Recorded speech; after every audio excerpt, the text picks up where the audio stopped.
एक बहुत important point जिसको हम बोलते हैं लाइफस्टाइल। राइट। सो ये लाइफस्टाइल कितना इन्फ्लुएंस करता है? अगर हम देखा जाए तो जो यंगस्टर्स हैं उनकी स्लीप साइकिल कुछ भी है, स्केड्यूल कुछ नहीं है, स्ट्रेस तमाम है चीजों का, diet, fast food, junk food, and on top of that आजकल के यंगस्टर्स जितना स्मोक एंड अल्कोहल कंज्यूम कर रहे हैं, तो ये सारे जो फैक्टर्स हैं वो किस तरीके से इन्फ्लुएंस करते हैं इस चीज को? बहुत ज्यादा इन्फ्लुएंस करते हैं। हम अगर स्टार्टिंग की बात करें, स्ट्रेस की बात करें, तो डेफिनेटली स्ट्रेस बड़ा कारण है। जब आप स्ट्रेस लेते हैं तो आपकी ब्लड वेसल श्रिंक हो जाती है। ब्लड वेसल श्रिंक होती है तो ब्लड सप्लाई बाल की तरफ नहीं पहुंच पाता है। ब्लड सप्लाई नहीं पहुंचेगा तो वो इसेंशियल्स न्यूट्रिशन नहीं मिलेंगे आपके बाल को, बाल की जड़ों को, जिससे बालों की मोटाई कम होना, बाल पतला होना, हेयर फॉल, हेयर लॉस शुरू हो जाता है। नींद का बहुत बड़ा फर्क है। अगर आप नींद नहीं पूरी हो रही है, स्ट्रेस बना हुआ है, तो सेम ये प्रॉब्लम शुरू हो जाती है। डाइट की अगर बात करूं तो आप जंक फूड ज्यादा ले रहे हैं, इसेंशियल न्यूट्रिशन नहीं जा रहा है आपकी बॉडी में, तो ये बहुत जल्दी ट्रिगर हो सकता है, जल्दी शुरुआत हो सकती है गंजेपन की। जैसे है एसेंशियल न्यूट्रिशन क्या चाहिए बालों को? क्या चाहिए बालों को? प्रोटीन चाहिए, multiple essential and non essential amino acid चाहिए, आयरन चाहिए, मल्टीपल मिनरल चाहिए होते हैं। बालों को सबसे ज्यादा न्यूट्रिशन चाहिए। वो न्यूट्रिशन अगर आपके बॉडी में नहीं है या बाल की जड़ों तक नहीं पहुंच पा रहा है तो सीधी सी बात है आपको प्रॉब्लम बहुत अर्ली स्टार्ट हो सकती है। तो ये लाइफस्टाइल का, डाइट का, स्ट्रेस का बहुत बड़ा रोल है।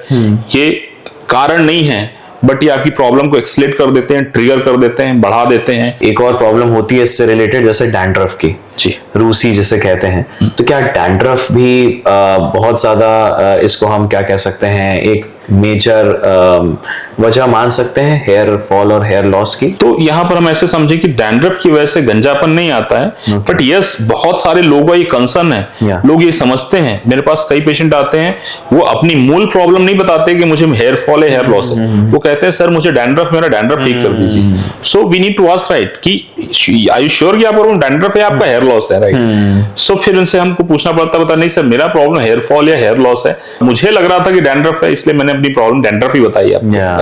सो डैंड्रफ बेसिकली गंजेपन का कारण नहीं है, but it escalate the problem, right? Yes.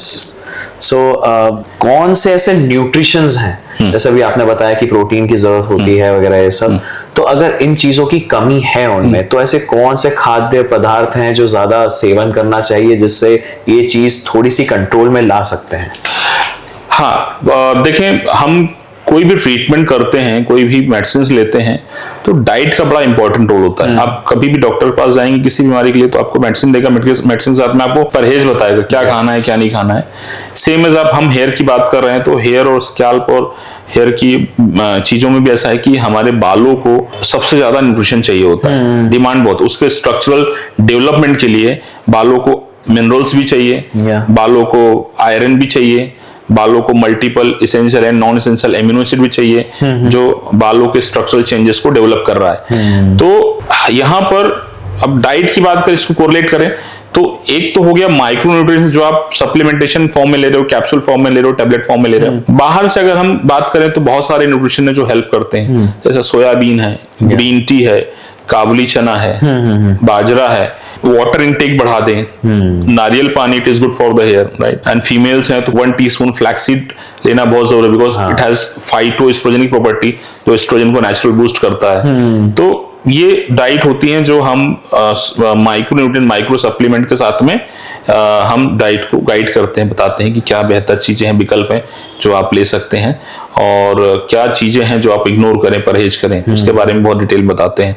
जैसे कि रेड मीट है, रेड वाइन है, स्मोकिंग है, उड़द की दाल, तंबाकू, तंबाकू से बने पदार्थ, वे protein, hormone boosters, right, pre workouts, ये सब नहीं लेना चाहिए अगर हम बात करें, या लें तो फिर आप अपने ट्राइकोलॉजिस्ट या डॉक्टर से सलाह से लें। जैसे कि एक हमने हार्मोनल इम्बैलेंस की बात करी थी, मेल्स में टेस्टोस्टेरोन और फीमेल्स में एस्ट्रोजन। सो क्या ये मेडिसिन्स जो रहती हैं, ये चीज उस इम्बैलेंस को भी प्रॉपर बैलेंस में लेकर आता है? देखिए, मेडिसिन की अगर हम बात करें तो हार्मोन्स को बैलेंस करने के लिए बहुत सारी मेडिसिन होती हैं, राइट? कई डॉक्टर्स, हम मर्दों में बात करें तो एक पैटर्नल ट्रीटमेंट चला रहा है, सदियों पुराना ट्रीटमेंट है कि हम फेनेस्ट्रॉइड देते हैं, बूटा स्टेरॉइड देते हैं, एक्सटर्नल एप्लीकेशन में कई लोग मिनॉक्सिडिल देते हैं।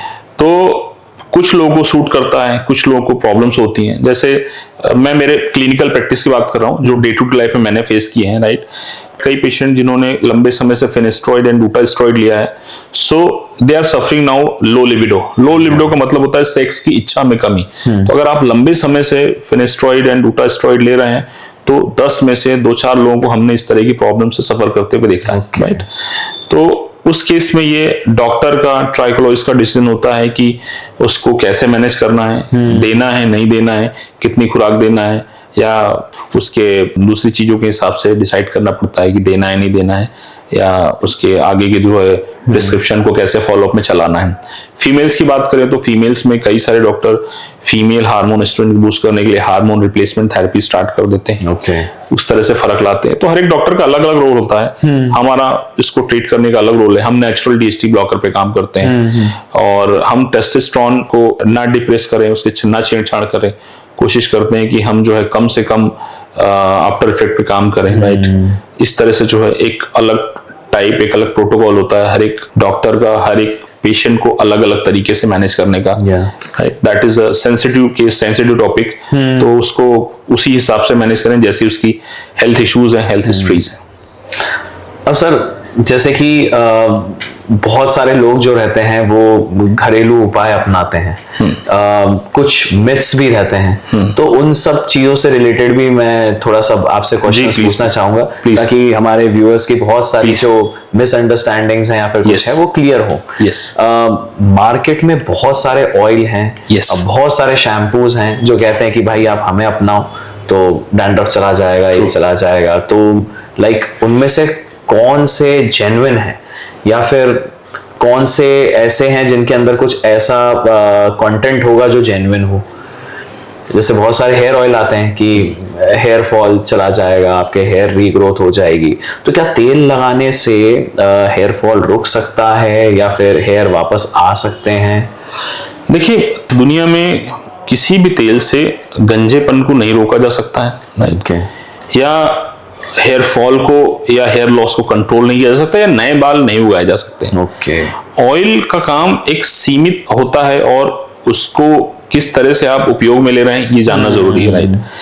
अगर हम बात करें ऑयल की तो आप देखेंगे वेस्टर्न कंट्रीज जितनी भी हैं, यूरोपीय देश हैं, कोई ऑयल नहीं लगाता है, बिल्कुल भी नहीं। डॉक्टर्स का भी जनरली मानना है कि हमारे पास स्कैल्प में ऑयली ग्लैंड्स होती हैं जो ऑयल का निर्माण करती हैं, जिससे यहाँ स्मूथनेस मिलती है। Now depends on your scalp condition. अभी आपको ऑयल लगाना है नहीं लगाना है, ये आप अपना स्कैल्प चेक करें पहले, right. If your scalp is dry तो आपको ऑयल लगाने की जरूरत है to get just moisture your scalp, कि आपका स्कैल्प मॉइस्चर रहे, इलास्टिसिटी रहे और स्मूथ रहे, ताकि आपके हेयर्स को ये सपोर्ट करे, राइट।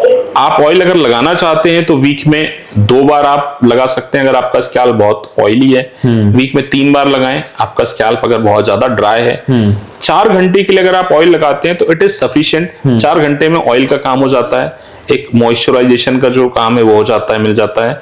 इससे ज्यादा अगर आप तेल लगाते हैं तो ऑयली डैंड्रफ हो जाएगा, या तेल बिल्कुल जीरो लगाते हैं तो ड्राई डैंड्रफ हो जाएगा। So you have to strike the balance in between, right, कि हमको ऑयल लगाना है नहीं लगाना है, कितना लगाना है और क्यों लगाना है, इसकी पूरी जानकारी होना बहुत जरूरी है। सो वो जो इंफॉर्मेशन है उसके लिए बेस्ट रहता है कि स्कैल्प की जांच करा लें। यस, स्कैल्प की जांच क्या रिक्वायरमेंट है या नहीं है। अब यहाँ पर ऑयल की हम बात कर ही रहे हैं तो मैं आपको बता दूं, क्लेरिफाई कर दूं कि अगर आपको सोराइसिस है स्कैल्प में या सीबोरिक डर्मेटाइटिस है तो oil is specially Contra indicated, right. फिर आप ऑयल नहीं लगाएं। दूसरा एक पहलू है कि अगर आप शैम्पू कर चुके हैं और आप बाहर जा रहे हैं तो आपको ऑयल नहीं लगाना है। ऑयल सिर्फ स्कैल्प को जरूरत है थोड़ी सी, सिर्फ मॉइस्चराइजेशन के लिए, सिर्फ हार्डनेस और ड्राइनेस कम करने के लिए, सॉफ्टनेस रखने के लिए, स्मूथ रखने के लिए, ताकि आपका स्कैल्प आपके बालों को कुछ हद तक सपोर्ट कर पाए। तो इनडायरेक्ट रोल है, डायरेक्टली यहाँ पर रोल नहीं है ऑयल का कि आपका ये ऑयल बाल उगा देगा, गंजेपन को रोक देगा। इसका कोई भी रिलेशन डायरेक्टली नहीं है। ओके। शैम्पू का यूसेज जो है वो हेयर फॉल और हेयर लॉस इन सब में कंट्रोल लेकर आता है या फिर कुछ फायदा पहुंचाता है? देखिए, शैम्पू का डायरेक्टली, हम यहाँ डायरेक्टली इनडायरेक्टली बात करें, डायरेक्टली गंजेपन को रोकना या बालों को उगाने में डायरेक्टली कोई रोल नहीं है। स्कैल्प क्लींजर, शैम्पू को एज ए स्कैल्प क्लींजर ही लेना है, राइट। हम साबुन से बाल नहीं साफ कर सकते क्योंकि साबुन से बाल साफ नहीं होगा, राइट। आप सिर्फ पानी से बाल नहीं साफ कर सकते, राइट। आपका स्कैल्प क्लीन नहीं होगा। सिर्फ शैम्पू जिसका पीएच 5 से 6 के बीच में है, उस शैम्पू का आप इस्तेमाल करें। डैंड्रफ को अगर आपको ठीक करना है तो उसको सिर्फ टेक्निक से ठीक करें, राइट। डैंड्रफ को ठीक करने के लिए आपको एंटी डैंड्रफ शैम्पू की जरूरत नहीं, because dandruff is not at all any problem. Okay, dandruff एक नेचुरल फिनोमिना, हमारा स्कैल्प एक नई चमड़ी बना रहा है, ये ऊपर आ जाती है, फिर नीचे से एक नई चमड़ी फ्लैक होती है। So this keep repeating. इस प्रोसेस को आप बंद नहीं कर सकते, you can not stop ever, right. ये बंद हो जाए, चमड़ी आना भी एक आपका प्रोटेक्टिव लेयर है, जिस नई चमड़ी आएगी ऊपर आके चिपक जाएगी। दिस कीप रिपीटिंग, राइट, ये बनती रहती है। अब इसको आप चाहते हैं कि इस प्रोसेस बंद हो जाए तो दैट इज एबनॉर्मल, राइट। तो आपको शैम्पू का रोल सिर्फ एज ए स्कैल्प क्लींजर है। आप एक बेहतर सा स्कैल्प क्लींजर एक विकल्प पकड़ के चलें, बार बार कंसिस्टेंटली चेंज नहीं करें, राइट। कभी आप क्योंकि आप बार बार चेंज करेंगे तो उसका पीएच चेंज होगा, पीएच चेंज होगा तो आपके बालों पे कहीं ना कहीं ड्राइनेस, रफनेस, बिटलनेस, थोड़ा हेयर फॉल बढ़ेगा, आप स्ट्रेस में आएंगे, आपको लगेगा कि मेरा हेयर लॉस हो रहा है, फिर चीजें थॉट्स प्रोसेस चेंज होती जाएगी और आपका डाउट्स भी बढ़ता जाएगा, आपकी खुद की प्रॉब्लम के ऊपर भी और प्रोडक्ट के ऊपर भी डाउट बढ़ता जाएगा। ट्रू। सो इसी के साथ जैसे कुछ शैम्पू बोलते हैं कि हम आपकी स्कैल्प और जो बालों की जो जड़ है उनको कुछ न्यूट्रिएंट्स देंगे, राइट। तो क्या वो न्यूट्रिएंट्स एक्चुअली एक शैम्पू के अंदर होते हैं? बहुत अच्छा क्वेश्चन है एंड मैं कहूंगा कि इसको बहुत साइंटिफिक तरीके से न जाते हुए बहुत इजी भाषा में समझाता हूं जी। हमारा स्कैल्प किसी भी लगाने वाली चीज को अंदर अलाउ नहीं करता है। ओके। ये एक सिक्योरिटी मेंटेन करता है, राइट। ये सिक्योरिटी मेंटेन करता है, जब ये फ्लैग करके ऊपर की चमड़ी को बाहर कर देता है, फिर नई चमड़ी बनाता है। इसको डाउट है कि कहीं कोई इन्फेक्शन ना चला जाए, तो हमारा स्कैल्प किसी भी चीज को अंदर अलाउ नहीं करता है। हाँ, अगर कोई ऐसी प्रॉपर्टी किसी प्रोडक्ट में है, जैसे एक केमिकल है मिनॉक्सिडिल, उसके अंदर एक प्रॉपर्टी वेसोडाइलेटर की, वो ब्लड वेसल्स के मुंह को चौड़ा करके आगे बढ़ जाता है। तो कुछ चीजें हैं, कुछ प्रोडक्ट हैं जिनमें इसके अंदर ऐसी प्रॉपर्टी है, वो एब्जॉर्ब हो सकते हैं। सिर्फ उन्हीं को या स्किन को, हमारी बॉडी को लगता है कि इसको इसकी जरूरत है, इसको एब्जॉर्ब होना चाहिए, तो अंदाजा आता है, अदरवाइज कोई चीज अंदर नहीं जाती, राइट। तो कोई भी न्यूट्रिशन अगर हम ऊपर से दे रहे हैं तो वो नहीं जाते हैं। जो न्यूट्रिशन आप ओरल इनटेक करेंगे वही आपके यहाँ स्टमक में ओपन होंगे, आपके इंटेस्टाइन में जाएंगे, वहां से ब्लड स्ट्रीम में जाएंगे, ब्लड उसको जहां जरूरत होगी उसको डिस्ट्रीब्यूट करके फैलाएगा।